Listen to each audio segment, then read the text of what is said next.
Salut François. Salut Thibaut. Si on se voit aujourd'hui, c'est pour parler du projet PIBAC+, dont tu es le coordinateur. Est-ce que tu peux nous en dire plus? Certainement et avec plaisir. Le projet Kiwap et Bac+, c'est un projet d'adaptation fondé sur les écosystèmes, donc protéger, restaurer les écosystèmes pour s'adapter au changement climatique et renforcer la résilience des écosystèmes, des populations et de l'économie. Et ce projet, globalement, qui c'est qui le porte avec toi? Alors c'est un projet qui est cofinancé par l'initiative Kiwa et le Fonds français par l'environnement mondial, qui est mis en œuvre par le programme régional océanien pour l'environnement, une organisation de coopération régionale à travers tout le Pacifique. Et c'est un projet régional qui implique Fidji, Vanuatu, les îles Salomon et la Nouvelle-Calédonie et Wallis-Futuna. Et donc moi je coordonne la composante Wallis-Futuna et Nouvelle-Calédonie. Donc du coup, j'imagine que tu vois pas mal de gens différents, parce qu'il y a déjà un gros panel d'acteurs là que tu viens de nous citer. Ouais, c'est très intéressant. On est effectivement un projet régional, donc je suis en interaction avec mes homologues et leurs partenaires chez eux dans ces 3 pays mélanésiens voisins de Fidji, Vanuatu et les îles Salomon. C'est vraiment intéressant d'être en lien avec ces gens-là. Et après, ici en Nouvelle-Calédonie ou à Wallis et Futuna, on a plusieurs types de partenaires, effectivement. Donc des associations comme Calédocline avec ses membres et puis les citoyens qui bougent avec l'association, mais aussi les collectivités, que ce soit le gouvernement avec le membre en charge du climat, les provinces qui ont la compétence environnementale, les élus, les techniciens, les communes, les autorités coutumières et les bureaux d'études qui nous accompagnent dans les éléments les plus techniques et les plus pointus. Ok, donc ça fait vraiment un gros réseau d'acteurs. Et alors, l'objectif principal du projet, c'est l'adaptation au changement climatique. Tout à fait. C'est l'adaptation au changement climatique et la spécificité donc, de tous les projets de l'initiative Kiwa, dont le projet Kiwap et Bac+, c'est donc de promouvoir les solutions fondées sur la nature pour s'adapter au changement climatique. Et c'est quoi concrètement les problématiques liées au changement climatique, par exemple aujourd'hui en Nouvelle-Calédonie ou dans le Pacifique?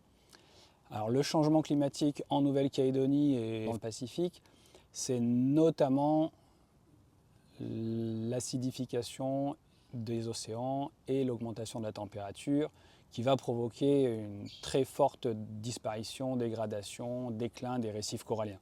Il y a d'autres problématiques qui vont avoir un effet indirect sur les récifs coralliens, comme par exemple l'évolution des précipitations, donc des saisons sèches avec des risques d'incendie plus forts, et des précipitations extrêmes plus intenses, donc plus d'érosion des sols dans les bassins versants et d'apports terrigènes aux lagons, mais aussi plus d'inondations entre-temps. Et là, il y a un effet qui se coule sur les récifs coralliens. On nous annonce 70 à 90% de perte de récifs coralliens à plus 1,5 degré.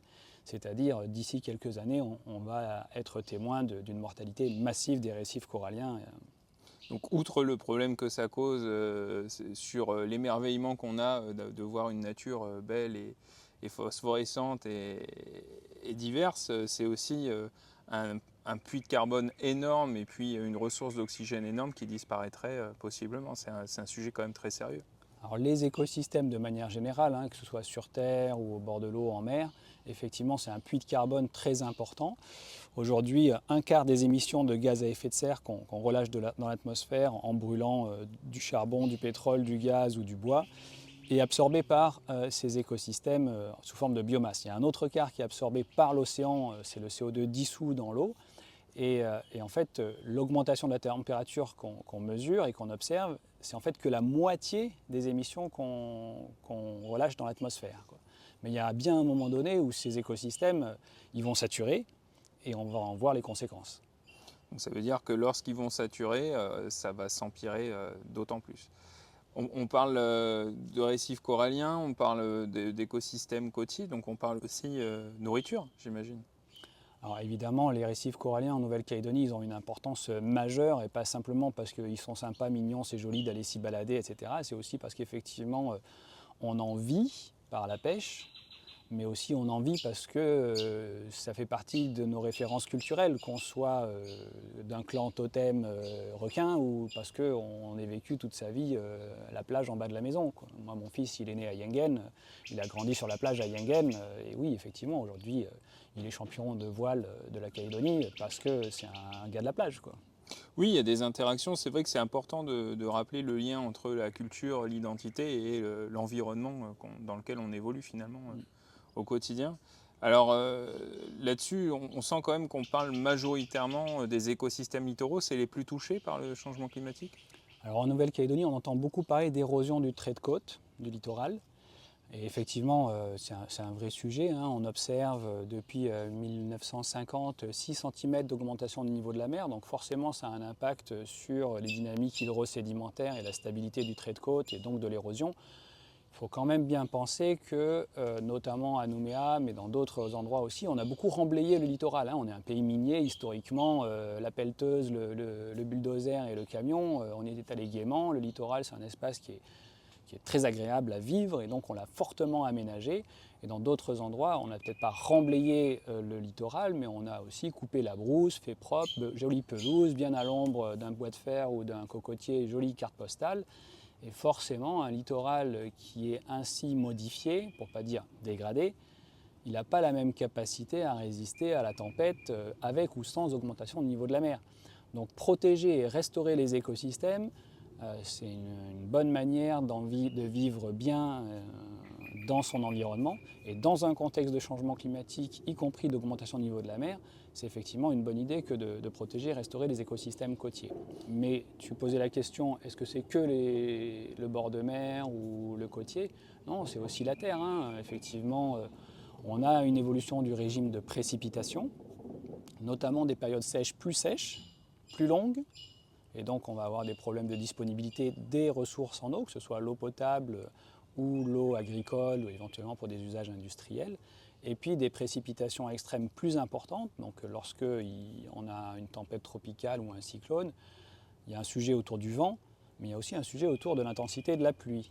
C'est-à-dire qu'on nous annonce effectivement des niveaux de précipitation plus importants, c'est-à-dire que là où on avait historiquement 100 ou 200 mm d'eau dans la journée, ce qui était des niveaux de précipitation très importants qui créent des inondations, et bien on va peut-être demain avoir 150, 250, 300 mm d'eau dans le même pas de temps, et forcément il n'y a pas la même quantité d'eau qui arrive à la rivière, et quand on traverse la route, ça peut être fatal. Oui, et puis il y a les apports, effectivement, les apports terrigènes aussi qui peuvent très largement impacter les écosystèmes lagonaires, quoi. Donc effectivement, les effets qui se coulent, ils sont là, hein. S'il fait plus sec, on peut avoir plus de risques d'inondation.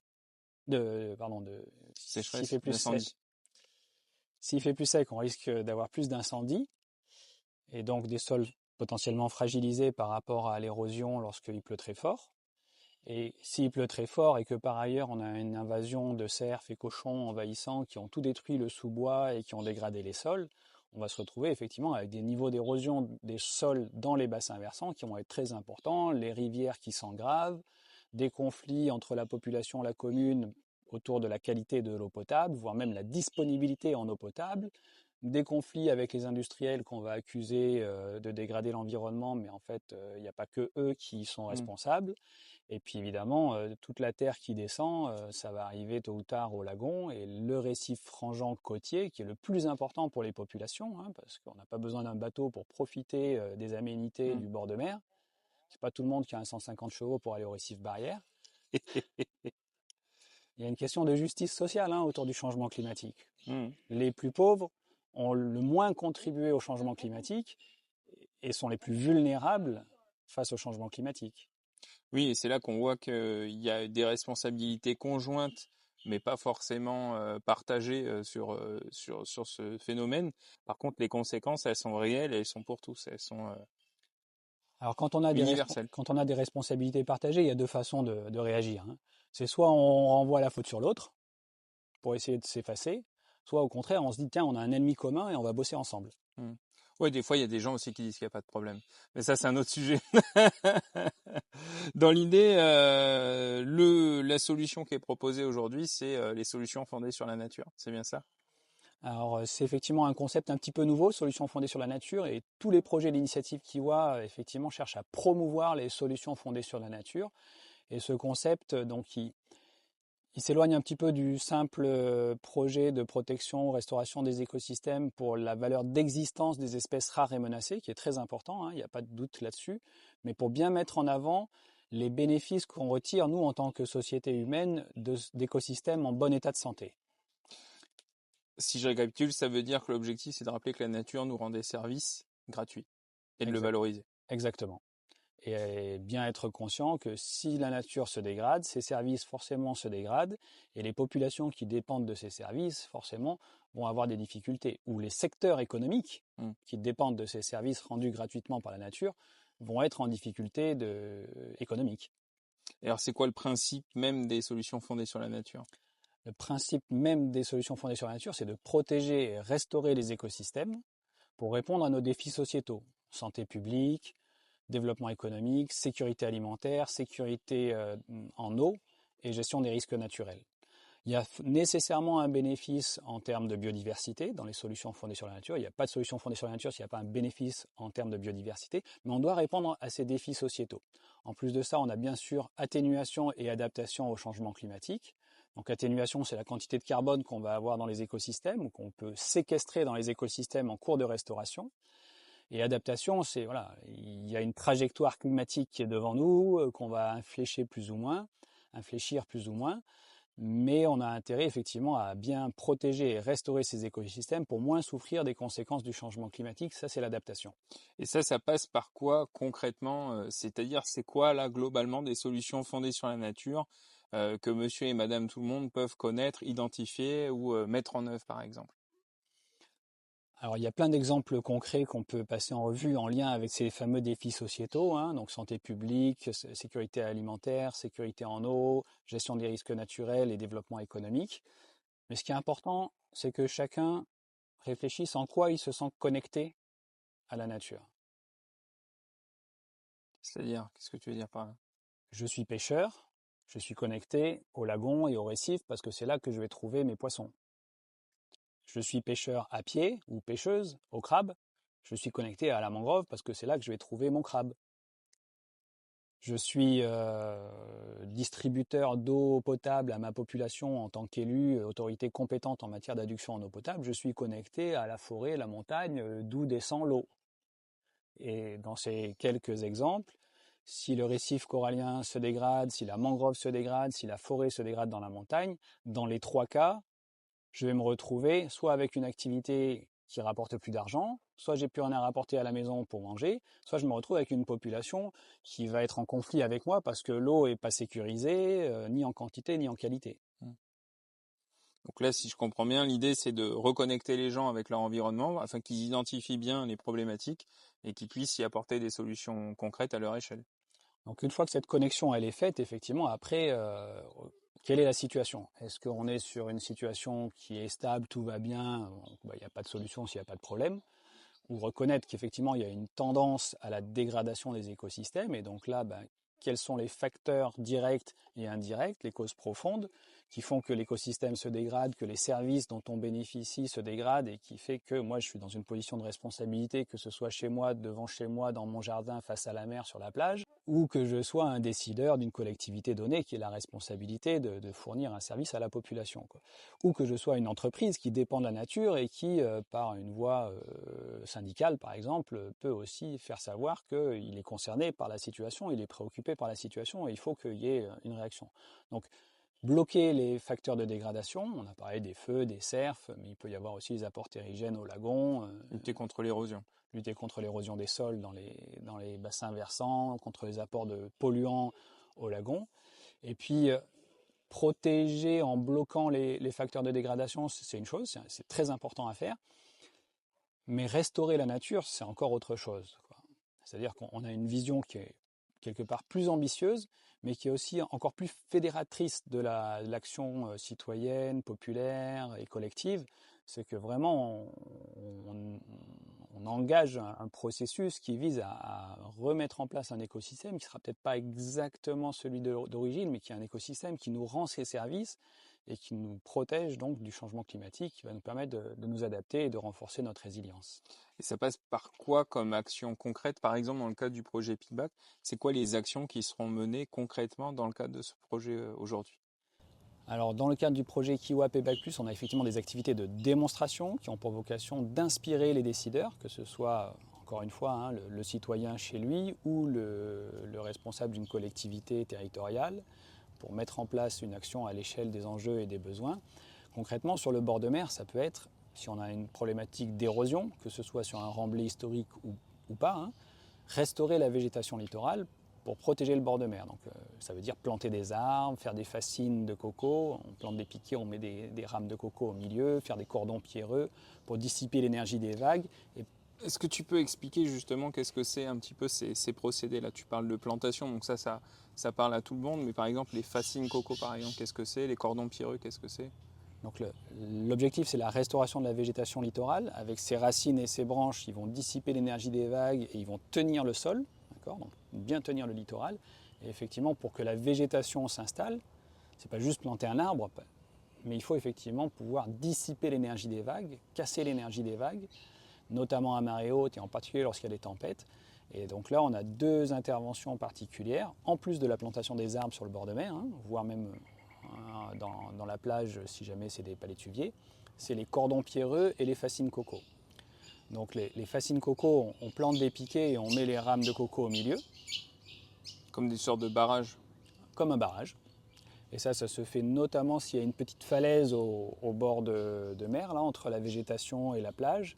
On met ça contre la petite falaise, là, c'est vraiment un endroit qui est bien. On range cette végétation, comme ça du coup c'est propre, c'est ordonné, c'est visuellement plaisant, quoi. Et en même temps ça va fournir un service pour protéger contre les vagues, ça va créer de l'humus qui va favoriser la croissance des plantes qu'on a mises à côté.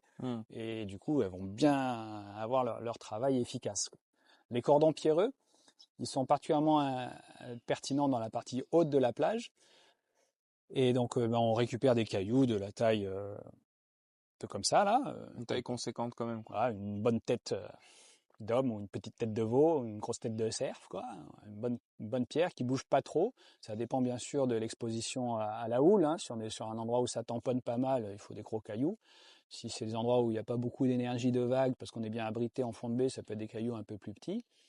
On les met un peu dans le sens de la pente, pour que lorsque l'eau elle arrive avec les vagues, ça remonte comme ça. Il ne faut pas que ça bute contre le caillou, sinon ça fouille et puis ça gratte et ça c'est pas bon, quoi.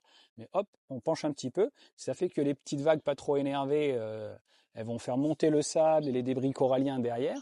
Ça va se stocker là derrière, ce qu'on appelle la berme, au pied du littoral avec la zone végétalisée.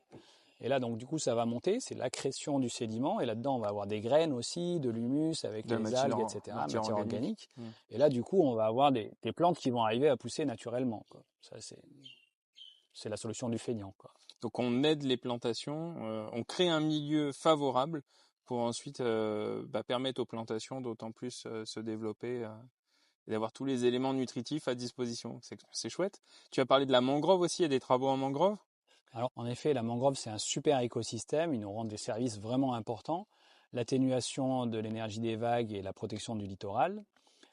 C'est un écosystème qui permet de nourrir, enfin, c'est un habitat pour les poissons, les crustacés, les coquillages, donc ils viennent s'y reproduire, ils viennent grandir là-dedans, ils viennent s'y nourrir, donc très important pour tout un tas d'espèces, le crabe de palétuvier notamment, mais il n'y a pas que ça. Oui, c'est la nurserie, comme on dit. C'est la nurserie, garde-manger. C'est un écosystème qui a une capacité très importante pour capter le CO2 de l'atmosphère, le gaz carbonique, celui qui nous fait le changement climatique notamment. Il a une super capacité à enfouir le CO2 dans le sol, le carbone dans le sol. Et puis, et c'est ça qui nous intéresse en particulier ici, il a un rôle de filtre à sédiments et à polluants, c'est-à-dire que lorsque la marée montante amène les eaux qui descendent par la rivière, la marée monte, l'eau qui arrive par la rivière, elle est poussée dans la mangrove, et du coup, toutes ces matières en suspension, une partie de ces polluants vont être filtrés par la mangrove, ça va être enfoui dans le sol. Alors elle a des capacités quand même limitées à faire face à ces éléments-là, mais tout ce qui reste là est globalement à peu près capté par la mangrove, et lorsque la marée basse, la marée descend, on a une eau bien plus propre, bien plus pure, qui part vers le large, vers le lagon, vers les récifs coralliens, les herbiers marins, qui sont des écosystèmes, comme on l'a dit, qui sont très menacés par le changement climatique. Et ce rôle de filtre à sédiments et polluants, de la mangrove, mais éventuellement des marées le long des rivières aussi, hein, les plaines alluviales, quand ça s'inonde, il y a des marées, c'est aussi des autres super pièges à sédiments et polluants. Il faut renforcer le rôle de ces pièges à sédiments et polluants. Je rappelle que les récifs coralliens, c'est 70 à 90% de pertes à plus 1,5 degré, donc c'est-à-dire c'est aujourd'hui, c'est demain. Et renforcer ce rôle de filtre à sédiments, c'est quelque chose qui est simple, rapide, efficace et pas cher, qui mérite vraiment d'être renforcé et mis à l'échelle des 30 000 hectares de mangroves qu'on a aujourd'hui en Calédonie. Et du coup, concrètement, ça passe par quoi comme action qu'on peut mener?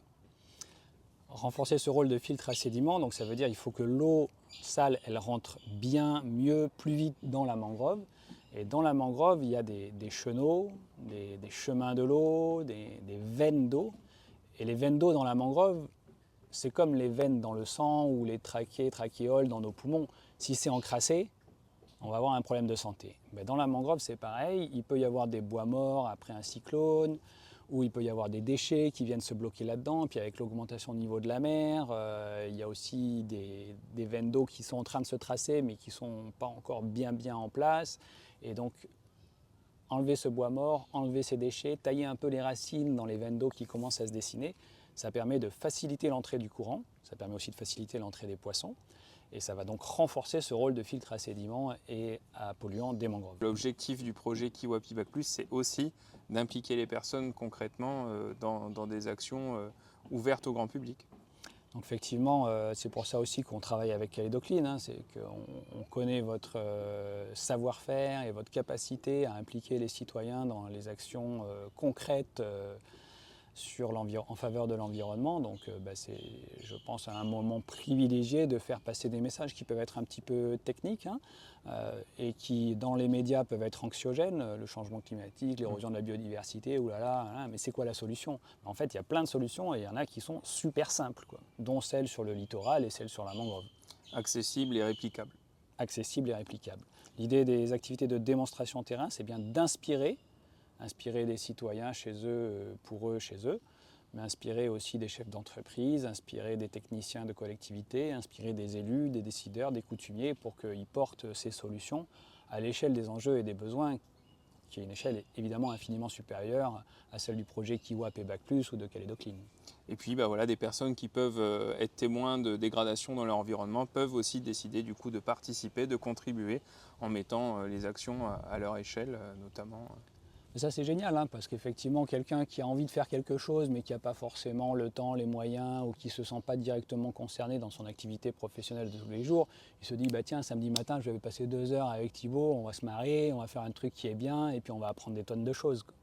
C'est l'objectif. Donc on invite les gens à venir participer aux opérations de Kiwap et Bac+, qu'on mènera tout au long de l'année. Il y a encore plein d'actions prévues. Et donc on vous invitera et on sera très heureux de vous accueillir à nos côtés pour découvrir ces fameuses opérations, ces fameuses actions avec des solutions fondées sur la nature, accessibles à tous, facilement réplicables et qui peuvent être adaptables aux différents environnements du Pacifique et aux différentes problématiques. Donc on compte sur vous les amis pour venir nombreux et nombreux, on vous tiendra informés.